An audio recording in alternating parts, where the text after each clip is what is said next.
Hey everyone, welcome to another episode of the Easy Conversations podcast, a podcast about having easy conversations. I'm your host, Furkan Dandia. In this week's episode, I sit down with Mike J. Mike is the host of the How Did That Work Out podcast.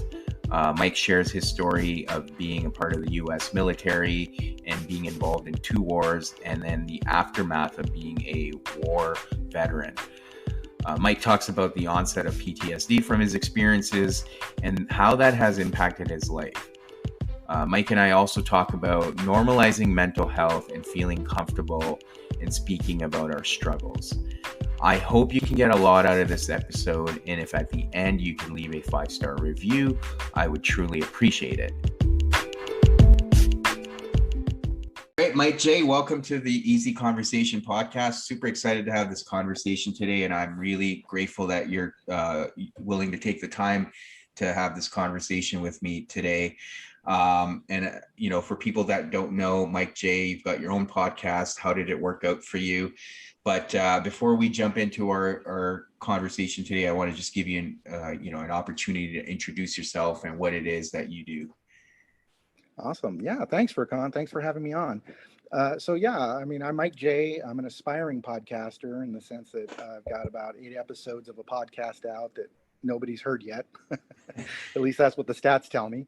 The name of the podcast is How Did That Work Out? And you can find it obviously on Spotify. We're on Red Circle as our main platform as well. When I'm not fighting crime, I'm actually, a senior IT professional. I've been doing the IT thing for about 30 plus years. Won't say much more than that, otherwise I'll give away my age. 2-time soldier, a couple of combat tours in there as well. Father of 3 children, husband to a gorgeous wife who I just absolutely adore. Second marriage, which is why she's awesome. So glad to be here. Thanks again, Furkan. Yeah, no, I appreciate it. And there's a few things you touched on, like I guess the 2 tours you did, like maybe if you don't mind, like getting into that, like how was that and what did that feel like from first of all, the impact it had on your family and then also your mental health? Yeah. Well, thanks. Yeah. So, there's a little bit of onion to kind of unpack there, kind of peel. And that is when I first went, it was during I enlisted in the Army at age 17, right after high school. So I started school a year earlier than most. And so I graduated a year earlier than most. And so 3 weeks after I graduated high school, I was reporting for duty for the U.S. Army.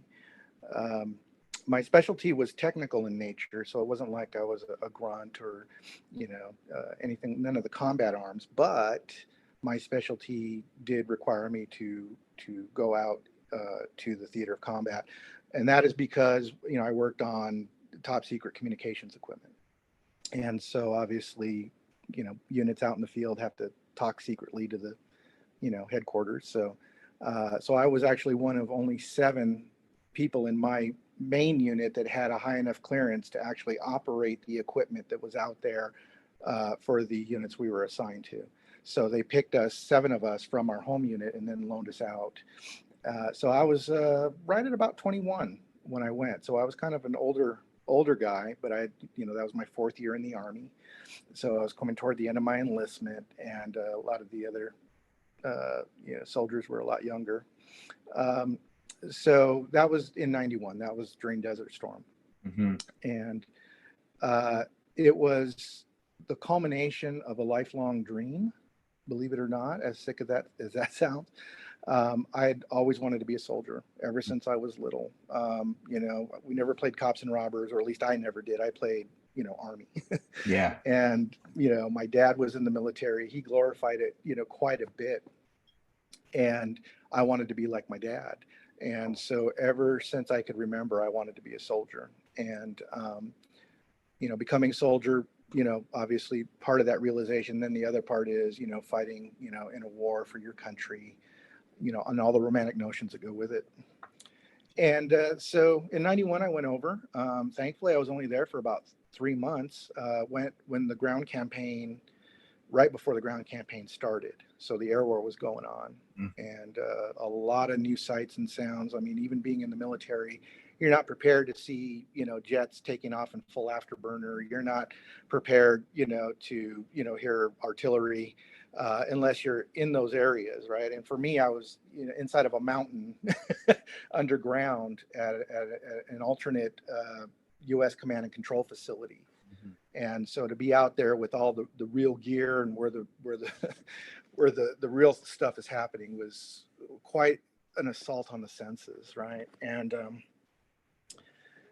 so not long after I got to my unit, the ground war started. They gave us a briefing before, and it was an invasion. So we thought it might be like D-Day. We were going to cross the border from Saudi Arabia into Iraq, crossing, well, we were near a neutral zone. So we were poised to attack inside of Iraq as part of that pincer movement that, if you study up on the history of it all, our commanding general Schwarzkopf had devised basically an ancient maneuver that was Mm. done, when swords were a thing, Yeah. where he sent a frontal force to have the enemy think that's the bulk of it, and they're going to send everybody to that frontal force, and then he had a whole bunch of us kind of swing to the left and close a gate to prevent the enemy from escaping, essentially.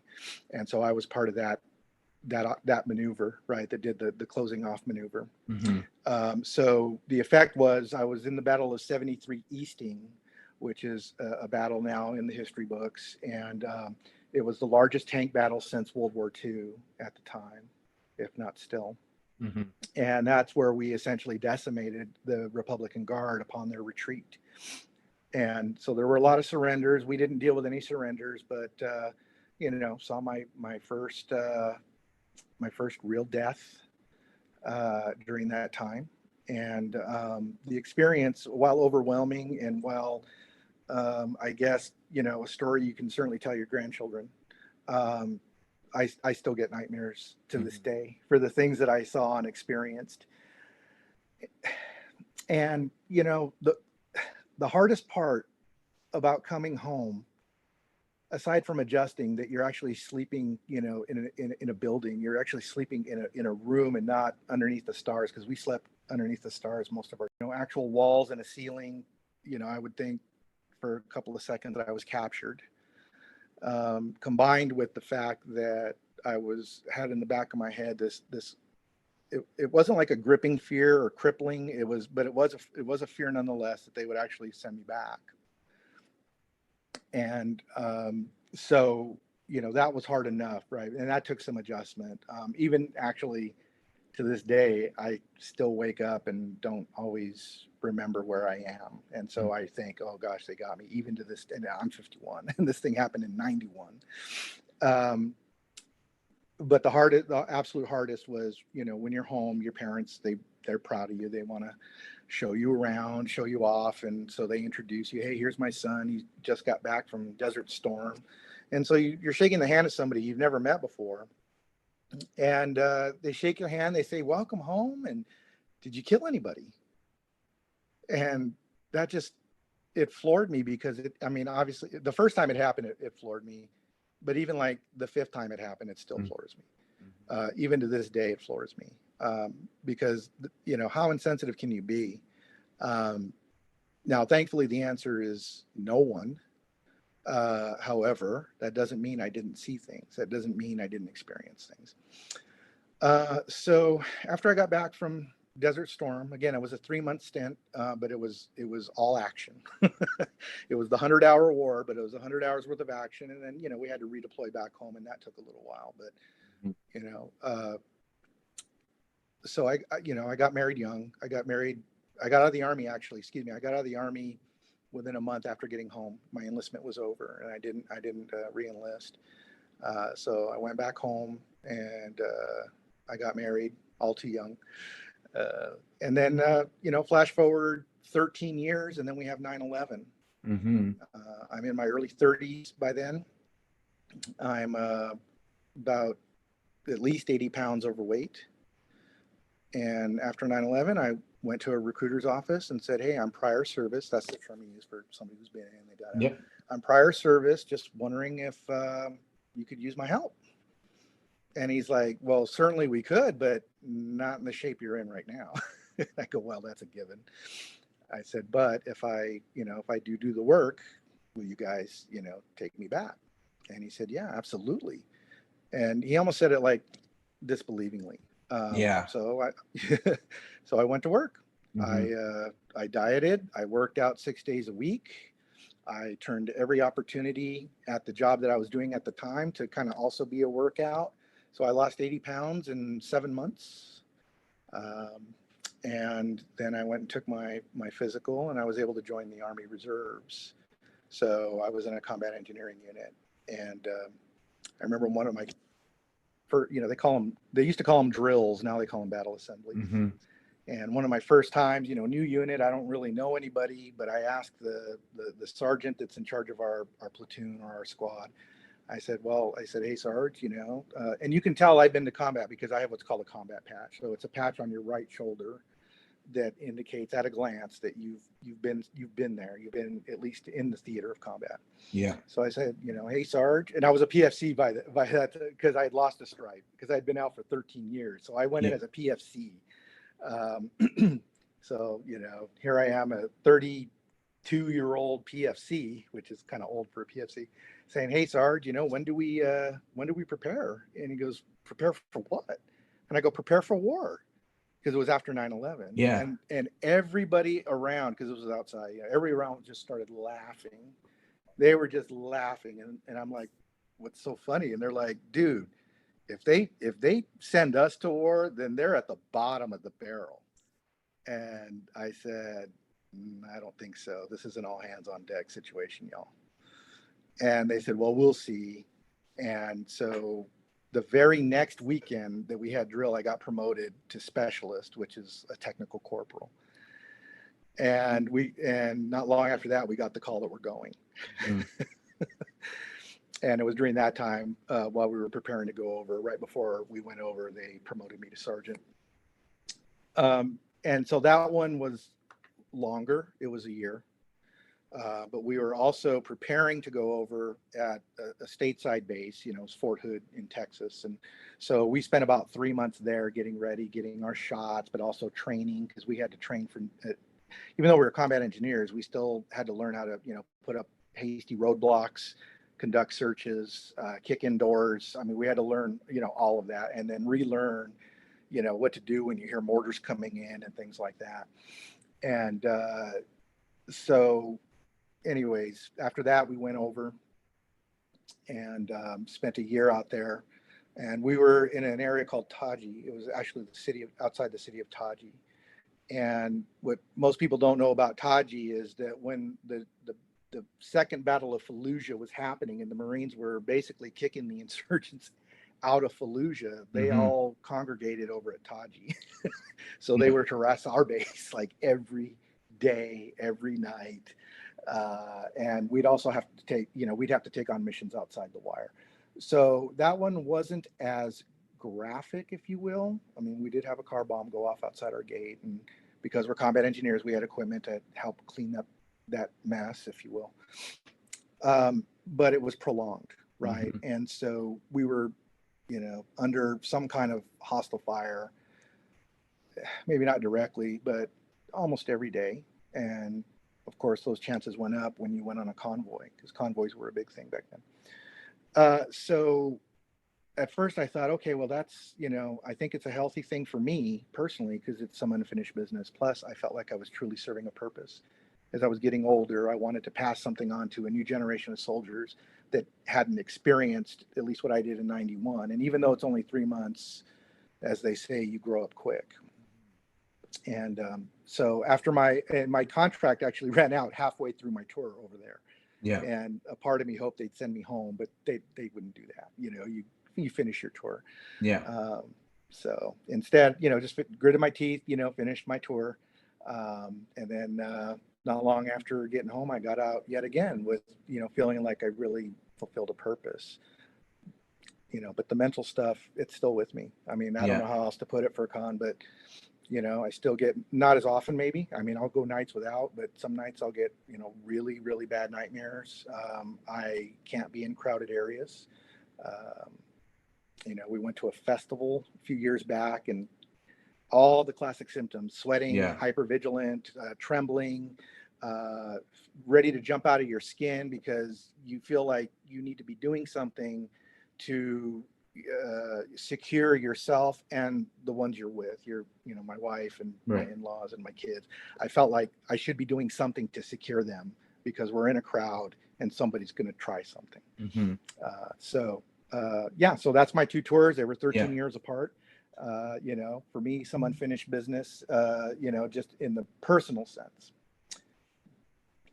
Yeah, no, thanks for sharing that. Just one thing, I guess, for listeners, like, what is PFC? I know you mentioned that earlier. Oh yeah, private first class. Okay. So in the U.S. Army, you have a private, what they used to call a slick sleeve, which is no rank at all. Then you have a PV2, which is one stripe. Okay, and we call those mosquito wings. And then PFC is the one stripe with what we call a rocker, that little Mm-hmm. arch underneath it. So that's a PFC. Okay. Basically, uh, an E3 pay grade, right? So there's E1, E2, E3, E4, E5 is sergeant, and on up are different variants of sergeant. Okay. Yeah. So I guess one of the things I wanted to explore, so you mentioned coming back from your first tour, you had the nightmares, obviously a lot of the symptoms of PTSD, but you still decided to go back. What kind of, were you aware that the symptoms you were experiencing were because of your tour? And if so, what made you decide to go back again for a second tour? Yeah, excellent question. So, I mean, I knew I had PTSD the first time because the nightmares were so severe. And there were even times where I'd be, I guess you could call them night terrors, where I'd be screaming in my sleep and I wouldn't even realize that I was doing that. And only until my then wife would, tell me the next morning, you were like screaming out your brother's name and you were sweating profusely.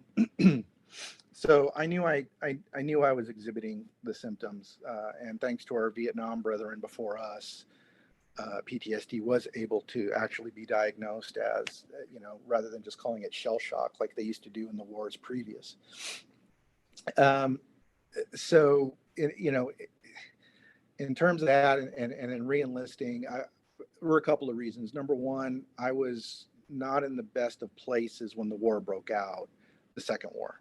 Not in the Yeah. best of places. I had been just really run through the ringer with an awful divorce that ruined me financially, at the time emotionally, Mm-hmm. and my access to my children was being severely limited. And I had moved out of state. That was my doing, to try to get a better job. And Mm-hmm. when I got there, the job wasn't there. So I was trapped in another state thinking I was going to make, good money and be able to see my kids more regularly. And so instead I kind of got stranded. So I'm thinking, I don't know when I'm going to see my kids. I'm sitting here on the couch watching these guys, tear into another country that, you know, I know later, we knew that was all BS, but at the same time, that was my country. Those were my fellow soldiers, if you will. So I thought, I'm in my early 30s. I have something to give still. I'm still viable as a person. Mm-hmm. And I knew I was overweight, but I did it. That was my life's mission. I worked out all the time. I watched what I ate. I went on a low carbohydrate diet. And so I was probably in the best shape since I was like 20 years old. Mm-hmm. But a lot of it was, hey, I don't know if I'm going to see my kids again. Hey, there's combat pay. You'd be full time, even though if you're a reservist and you get sent over, you get full time military pay, plus the danger pay and all that stuff. So I thought, well, maybe there's a way I can catch up on my child support. And, if I get greased while I'm over there, then, at least my kids get a nice, insurance payout. Yeah, no, and I can imagine like the situation you were in, but do you feel like it was one of those things that you had lost pretty much your identity as a husband, your identity as a father. You mentioned that, the job you went for, you didn't get. So was that more you went to something that felt familiar, which was going to war? That's something you had experienced before. It gave you purpose, and it was something that was familiar. Furkan, I hadn't really thought of it like that, but you have hit it right on the head. I mean, truly. I mean, I was living in a house, but it wasn't mine. I had the only thing I really owned, right, was my car, my stereo, and my TV. Mm-hmm. So yeah, you're right. I mean, yes, you could say your purpose is to, support your children, but I wasn't able to see them. And this was Mm-hmm. before Skype and Zoom and all that. Of course. So yeah, so you're right. I needed something to wrap both arms around that was bigger than myself. Mm-hmm. And I know being a dad is bigger than myself. So, I mean, I was working a job. It was a full-time job, but it was a little above minimum wage. But, aside from, putting gas in the car to get there, I was sending, everything that I could toward a massive child support bill. Mm-hmm. So, for me, it made financial sense, right, to reenlist. But it also, like you said, it made sense for somebody who was looking for that purpose. Yeah, I think Yeah. that really got me there, right? Something to work toward, something to achieve, right? Mm-hmm. Something that I guess I could be proud of, and maybe even my kids, right? I think I wanted to measure up to my kids, and they were little at the time, but Yeah. when they grew up, maybe they would appreciate what their dad did, Mm-hmm. and kind of see me as that hero, right? Yeah, So for sure. And I think you mentioned like earlier that the whole reason you got into the army was because it was a childhood dream of yours. Did it feel like how you'd envisioned it as a child, like when you started doing it, or did it feel like something completely different and you're like, well, this is not what I wanted to do? yes to all of the above. So yeah, I mean, it was a big dose of reality. I'd never really been away from home, and here I was, 17 years old. I was, living. I was born and raised in Los Angeles, so here I left Los Angeles, had to take a cross country flight, make 4 different connections, because when you're flying on the government dime, they send you the cheapest way possible. So Mm-hmm. I had like 3 or 4 different connections to get to South Carolina. And so, reality smack number one was when you get off that plane, the air is so thick and muggy, you could cut it with a knife because of the humidity. And, being in LA, you didn't really experience that kind of humidity. I was like almost gasping for air because it was like so thick. Yeah. So that was reality number one. Reality number two is you got these drill sergeants yelling at you, and you see them at the movie, in the movies. It's a lot different when you're the one they're barking at. Yeah. so Yeah. so that was reality number two. And then the third biggest reality was that even though I wanted to be a soldier, I knew things that my dad taught me. But one thing he didn't teach me was how to be the everyday soldier. Mm-hmm. So in other words, he taught me survival skills. He taught me, how to, escape and evade. But he didn't teach me anything about shining boots or waxing floors or, scrubbing toilets for that matter. Yeah. So it turns out that even though I wanted to be a soldier, and this when I was 17, so I knew nothing at the time, and it turns out I was basically a real life Gomer Pyle, Mm-hmm.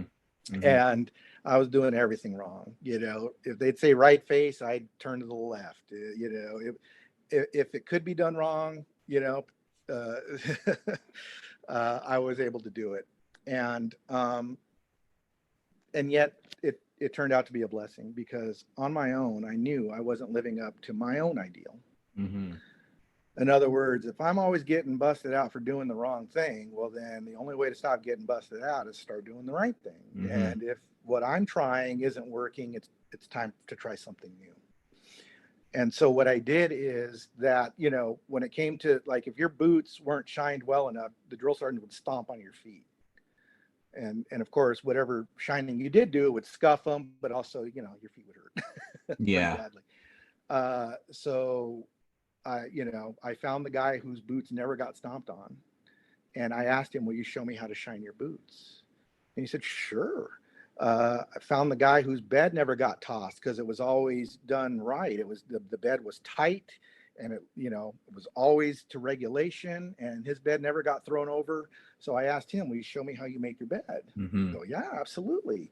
The right face, left face stuff, the guy that was the best, I asked him, "Will you show me how to do an about face, a left face, a right?" We call that drill and ceremony. But Yeah. anyway, I asked him, "Will you show me?" So I took the best of every element that I was failing at badly and asked the best to mentor me. Mm-hmm. And they did. And so by the end of the training cycle, I had been like the most improved soldier. And I didn't know until after, I graduated. My drill sergeant said, "We were one meeting away from sending you home because you just weren't getting it." Yeah. And he goes, "My gosh, you've lost weight. Nobody can touch you in drill and ceremony. I mean, gosh, he just named the list of things that they couldn't touch me in anymore, that I had just was able to pretty much master." Mm-hmm. And that felt great because first of all, I didn't know I was going to get sent home. That was my own standard I wasn't living up to. Secondly, I was actually nominated and was on the honor guard at my permanent duty station because of my drill and ceremony. So I was on the honor guard, which meant I was on the firing squad. So we would do funerals for veterans. Mm-hmm. And, you had the pallbearers that would also fold the flag.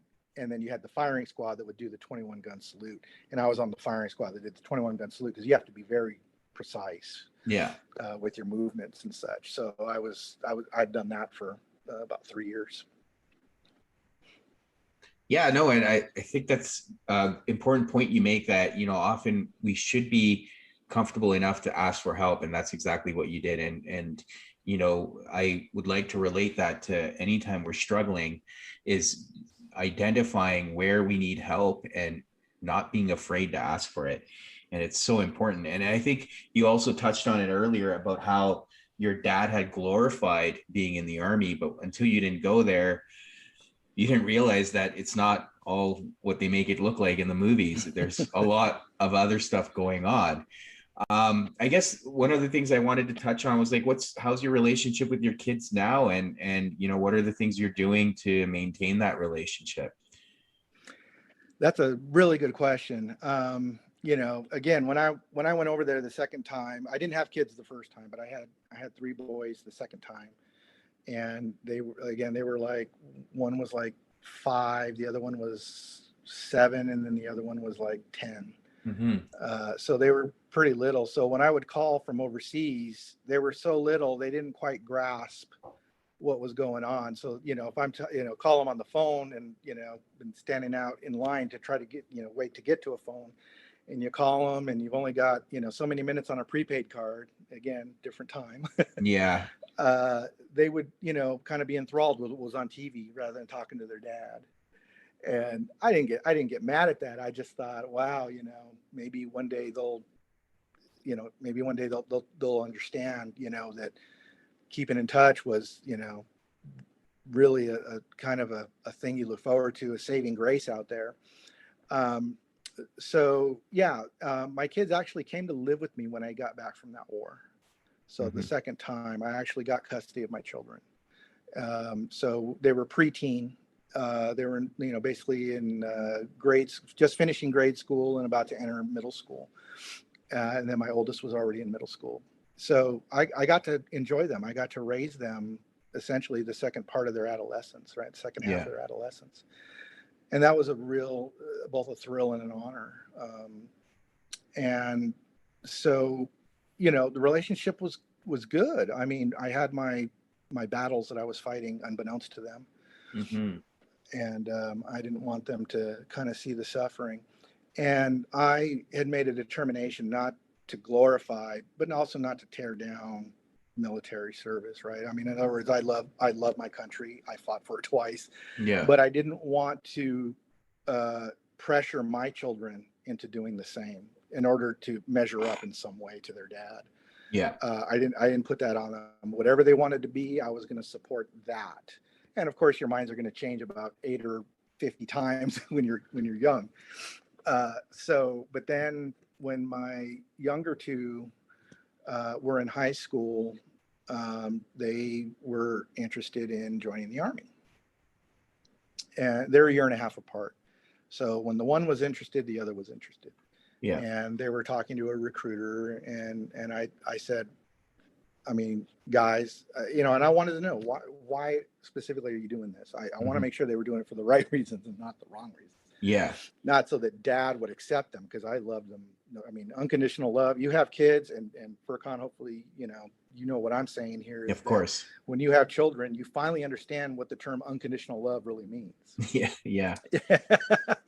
And so they didn't need to do anything like that to make me proud of them. I just want them to be good, upstanding men, right? That have good values and that contribute to society rather than just take from it. Yeah. And that, do their best to make the very best lives for themselves.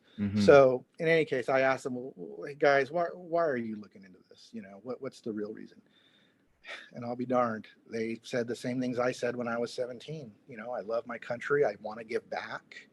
I want to show my appreciation, and I want to defend this country that I love.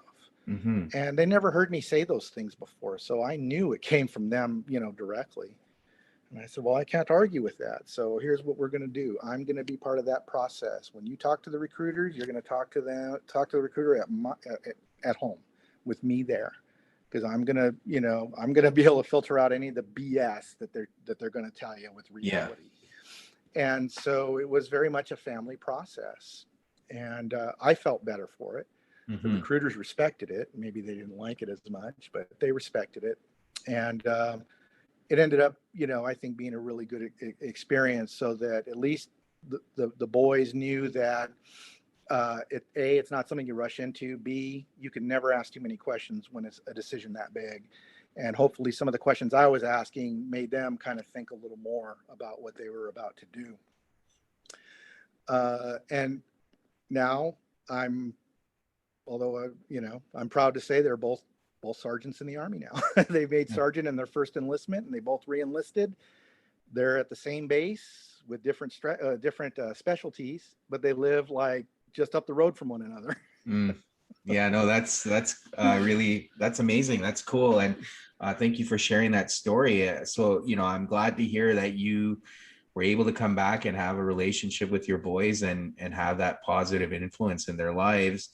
I guess one of the last questions I wanted to touch on was, some of the symptoms you mentioned around PTSD from your two tours. I guess in trying to understand, like, what have you been doing for the past several years in order to deal with that, or and what are some things you could share? Yeah. I would say that after the first war, I didn't do much of anything. Not because I didn't want to. When I got out of the Army, it took me like 6 months to get a job outside the military and to be able to use the specialty I was trained in. Again, it was a technical specialty. It was just a matter of waiting for the economy. I mean, when I got out, there was a recession. So it was just trying to kind of wait out the recession, and then finally there'd be demand for what I do in the military as a civilian. And so I ended up finally getting hired 6 months after I got out, and it was really, the nightmares were just getting unbearable. And so I snuck off to the VA and went and met with a psychologist there, and kind of told him what I was going through and where I had been and where what I'm doing now, and it's getting bad. And he said, I get it. He goes, I want to see you once a week. And but the VA is only open during normal business hours, and they don't work weekends. So I went to my boss, who was a Vietnam vet, by the way. Went to my boss and I said, look, boss, I said, I'm having some really bad nightmares, having troubles adjusting to civilian life right now, and I went to the VA and they'd like to see me on a weekly basis. He goes, man, he goes, nobody understands that more than I do. He goes, but I can't let you go. I can't spare you. And I was like, oh, okay, well, I needed the job. Yeah. Now there's laws, but back then there weren't the laws Mm. that we have now to kind of protect veterans. And again, I know he wasn't coming from a bad place, but he obviously had objectives he had to meet. Yeah. So he couldn't spare me. So I let it go untreated for quite a while.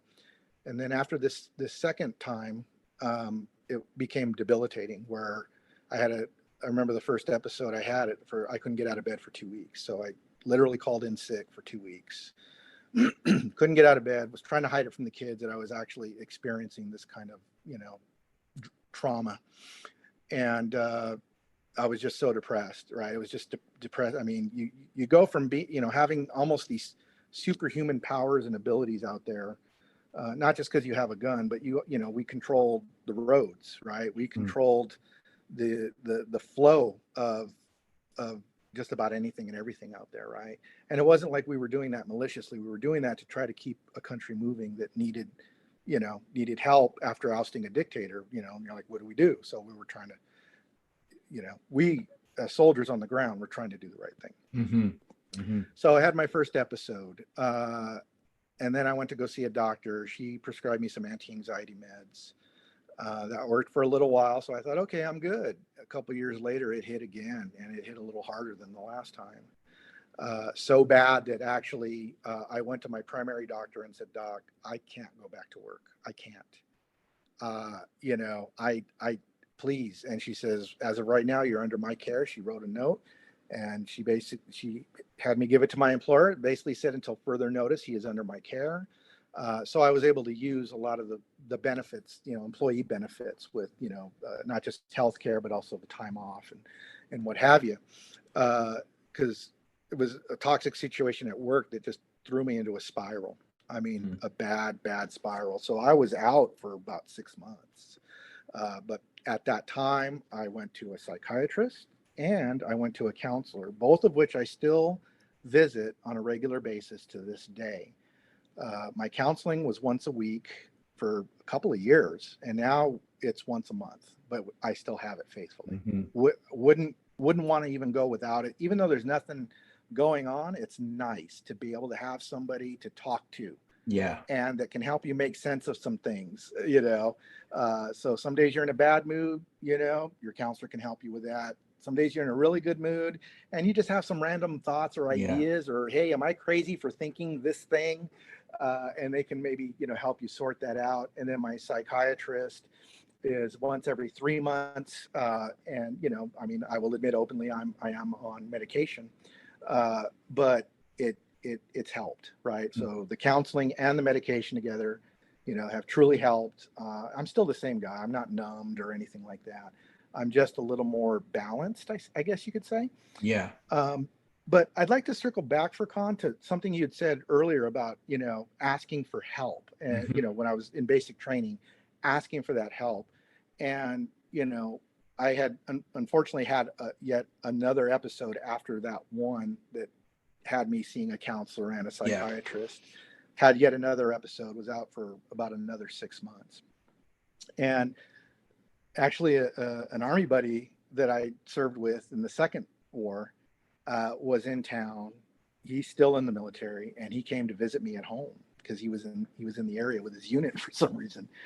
So he came to see me, and I, kind of divulged. I said, man, I'm kind of having a rough go of it right now. Right now I'm on medical leave and, getting, help with my counselor and my psychiatrist.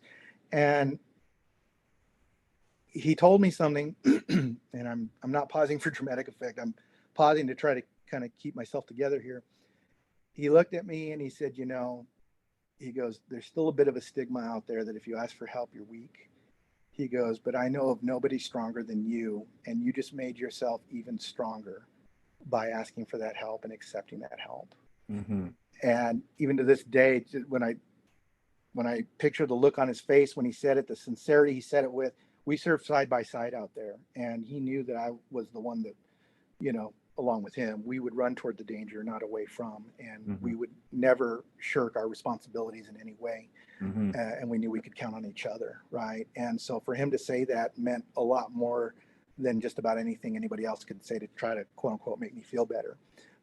So really for Con, I mean, for your listeners, you know, if you feel you need help, even if you don't think you're, you know, what you're going through is bad enough, if something in your if something in you says I could really use somebody to talk to, I could really use some help, just do it. Yeah. Don't make excuses for yourself. Don't try to put yourself down for even thinking that you need help. Just do it. Mm-hmm. Mm-hmm. No, that's amazing and beautiful. Thank you so much. And that's kind of the message I like to repeat to people also is, what makes you stronger is the ability to ask for help. It doesn't make you weak, and you couldn't have summed it up any better. So, and that's kind of the message I like to tell people all the time. It's just, if you're feeling alone, if there's something you need help with, just ask for it. You never know how much it can help. Because I've been in that position, and just being able to let go and say, hey, I just need you to listen to me, or I just need someone to talk to, it makes a huge difference, because otherwise you're just choosing to suffer alone, and you don't know how far that suffering can take you. Agreed, Furkan, and that's why I was so pleased to be invited onto your show, because your mission is legit. Your mission is noble. And I think that, anybody listening to your podcast is lucky to be able to do so that you can provide that encouragement, kind of that, hey, it's okay. And, you know, so anyway, I support you fully in your mission, and just so grateful that you let me just be that little part of it as well. No, I appreciate those words. I keep telling the guests, and I've been so fortunate to have amazing guests like yourself, and they, all support me. So that just motivates me to keep doing it. And I am hopeful people do listen. So thank you so much. That means a lot. And I want to thank you again for coming on here and having this conversation with me. And I guess for listeners, if they want to get a hold of you, do you have a social media presence? I know you mentioned your podcast, but if they want to find you, what are some of the ways they can do that? Yeah, thanks. So yeah, on Instagram, we're at HDTWO show. So that's how did that work out? The acronym of it, HDTWO show. So we're on Instagram. We're also on Facebook as HDTWO show. We also have an email address, advice at hdtwo.show. So ADVICE at hdtwo.show. Thank you again. Mike, I really appreciate you sharing your story, being vulnerable, and, coming on here and taking the time. Thank you, Furkan. And again, congrats on what you're doing, and best wishes on your endeavor. Thank you. Well, that's the end of the episode. Thank you again for tuning in. As always, please leave a 5-star review. And until next week.